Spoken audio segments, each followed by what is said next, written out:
Looking around, I noticed that every one of you brought your brain today. In all seriousness, most of us take our brain for granted. We don't actually have to think about how it works. It just does.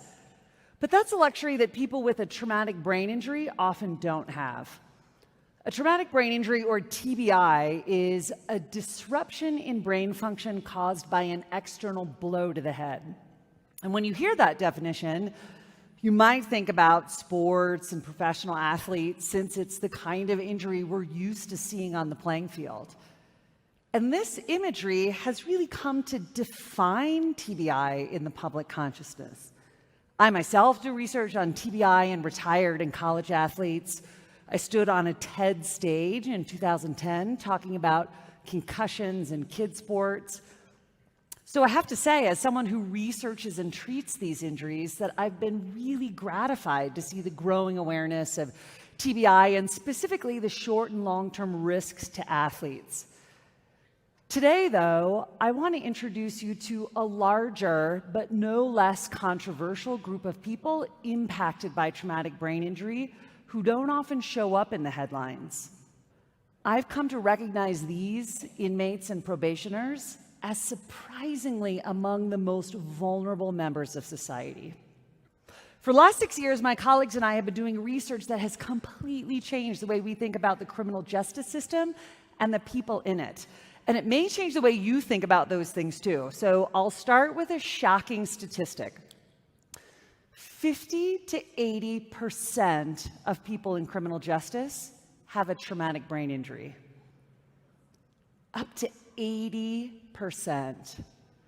In the general public, in this room, for example, that number is less than 5%. And I'm not just talking about getting your bell rung. These are the kinds of injuries that require hospitalization.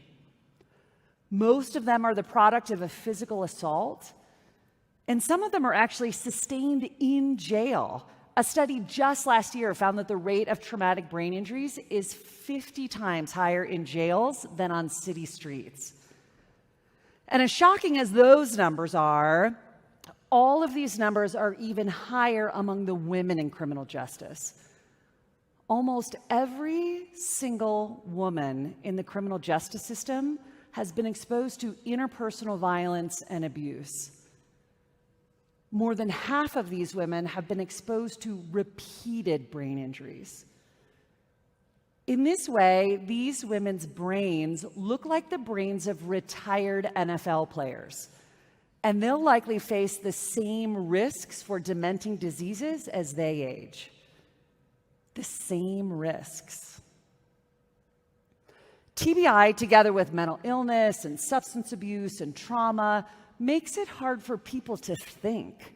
They have cognitive impairments like poor judgment and poor impulse control, problems that lead to the kinds of screw-ups that make criminal justice a revolving door. People get arrested and booked into jail. They oftentimes get into trouble while they're in there. They get into fights, they fall out of their bunk, and then they get released and do stupid things like forgetting mandatory check-ins, and they get rearrested. Statistically speaking, they're actually more likely to be rearrested than not. A colleague calls this serving a life sentence 30 days at a time. And oftentimes these folks don't know why this is so hard for them. They feel out of control and frustrated. And frankly, it's frustrating for all of us because we have to pay for it. But imagine how frustrating it is for the dedicated people who work in that system.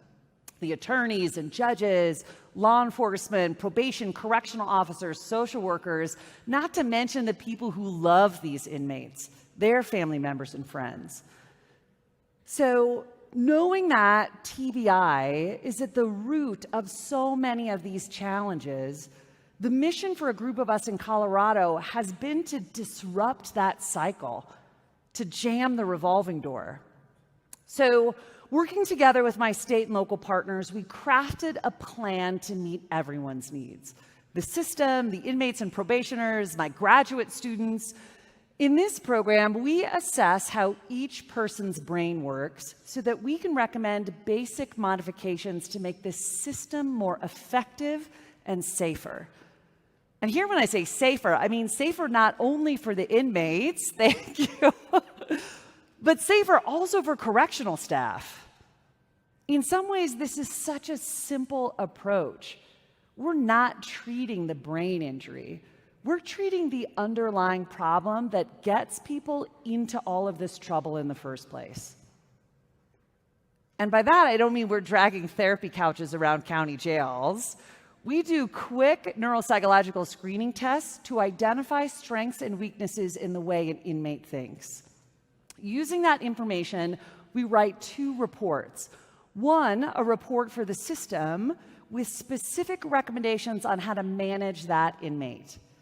The other is a letter to the inmate with specific suggestions for how to manage themselves. For example, if our test results suggest that a probationer has a hard time remembering the things they hear, that would be an auditory memory deficit. In that case, our letter to the court might suggest that that probationer get handouts of important information. And our letter to that probationer would say, among other things, that they should carry a notebook to record that information for themselves. Now, most importantly is that I pause here to be really clear about one point. This program does not minimize responsibility or make excuses for anyone's behavior. This is about changing long-standing negative perceptions and building self-advocacy. It's actually about taking responsibility. The inmates move from, I'm a total screw-up, I'm a loser, to, here's what I don't do well, and here's what I have to do about it.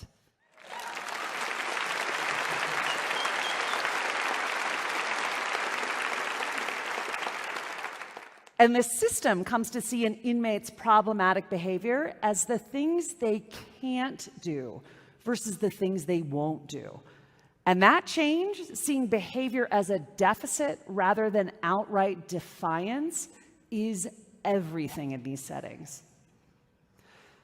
Now, we hear from inmates around the country, and they write, and more than anything, they want to know how to help themselves. This is an excerpt from a letter from Troy in Virginia, an excerpt from a 50-page letter. And he writes, can you tell me what you think of all the head traumas I've dealt with? What can I do? Can you help me? Closer to home, we have thousands of stories like this, and smart stories, stories that have a great outcome. Here's Vinny. Vinny was hit by a car when he was 15, and from that moment forward, spent more time in jail than in school. With some basic skill building, after our assessment revealed that he had some pretty significant memory impairments, Vinny learned to use the alarm and reminder function on his iPhone to track important appointments. And he keeps a checklist to break larger tasks into smaller, manageable ones. And with basic tools like that under his belt, Vinny's been out of jail for 2 years, clean for 9 months, and recently back to work.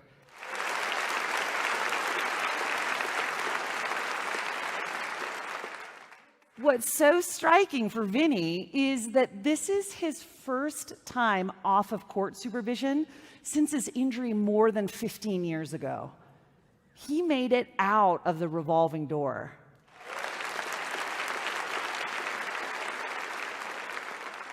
He says now, I can do anything. I just have to work a lot harder at it. And here's Thomas. Thomas has some pretty significant attention and behavior problems after an injury landed him in a coma for more than a month. After relearning how to walk, his first stop, court. He couldn't imagine a future where he wasn't in trouble. He now carries a calendar to avoid being held in contempt for missed court dates, and he schedules a break into his day every day to recharge before he gets agitated. And nobody knows the revolving door better than the person sitting at the front of the courtroom. This is my good friend and colleague, Judge Brian Bowen. Now, Judge Bowen was already on a mission to make the system work for everyone, and when he heard about this program, he saw the perfect fit. He actually sits down with all of his prosecutors to help them see that there's basically two categories of defendants in the courtroom. The ones we're afraid of, oftentimes rightfully so, and the ones we're mad at. These are the ones who miss all of their scheduled appointments and they blow through the best-laid probation plans. And Judge Bowen believes that with a little more support, we could move people in this latter category, the maddening category, through and ultimately out of the system. He proved that with Navy veteran Mike. Judge Bowen saw the correlation between Mike's history of a massive 70-foot fall and his long-standing pattern of difficulty showing up on the right day for court appointments and complying with mandatory therapy requirements, for example. And instead of sentencing him to more and more jail time, Judge Bowen sent him home with maps and checklists and handouts and recommended instead vocational rehabilitation and flexible scheduling for those therapies. And with those supports, Mike's back to work for the first time since his injury while he was in the service. He's repairing relationships with his family, and just last month, he graduated from Judge Bowen's Veterans Court.